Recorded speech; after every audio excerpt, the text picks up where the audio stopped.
शेष राजर्षि जनकंकर महाराज जनकंकर महाराज जनकंकर महाराज जनकंकर महाराज जनकंकर महाराज जनकंकर महाराज जनकंकर। कुलगुरु मु निश्चित आपणक कहिबा अनुसार महेंद्र बेलार एठारे पहुंची। हाँ राजर्षि, एबे भूमिकर्षण कार्य आरंभ करा जाऊ।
रही जातु राजर्षि, आपण क्लांत।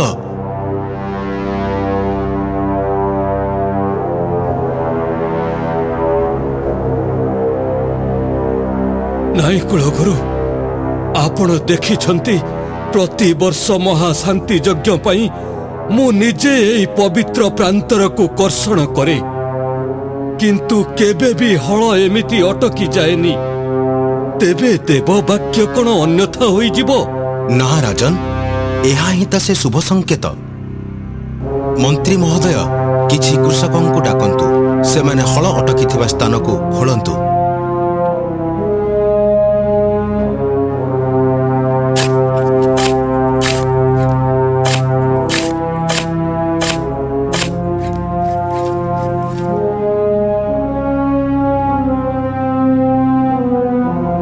धीरे एबे धीरे और जत्नर सहित खोलंतु।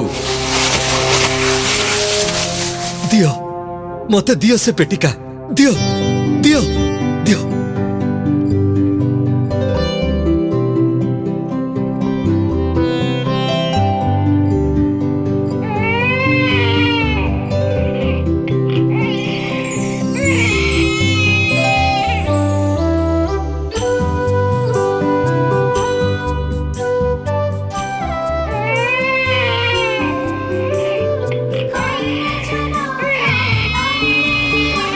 हे नारायण, कोटि कोटि धन्यवाद प्रभु।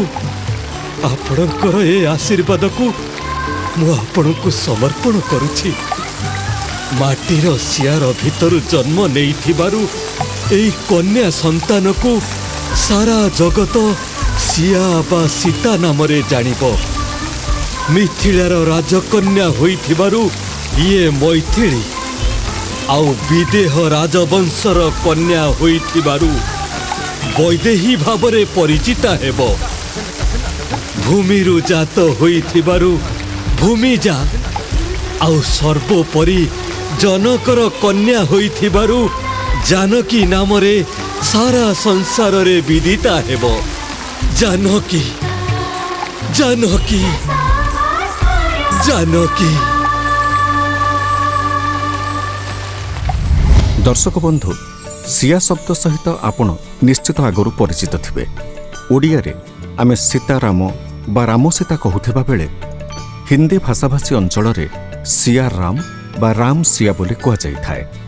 माता सीतांकर हिंदी रे मूल नाम सिया अर्थात ओडिया भाषा रे जमीर सियार। राजर्षि जनक जमी हल करुथिबा बेले जमीर सियाररो माता सीतांकु पाइथिले। ତେଣୁ ସିଆ ବା ସିଆରରୁ ତାଙ୍କର ଜନ୍ମ ହୋଇଥିବାରୁ କାଳକ୍ରମେ ସେ ସିଆରୁ ସୀତା ନାମରେ ପରିଚିତ ହୋଇଛନ୍ତି। ଜୟ ସିଆରାମ, ଜୟ ସୀତାରାମ।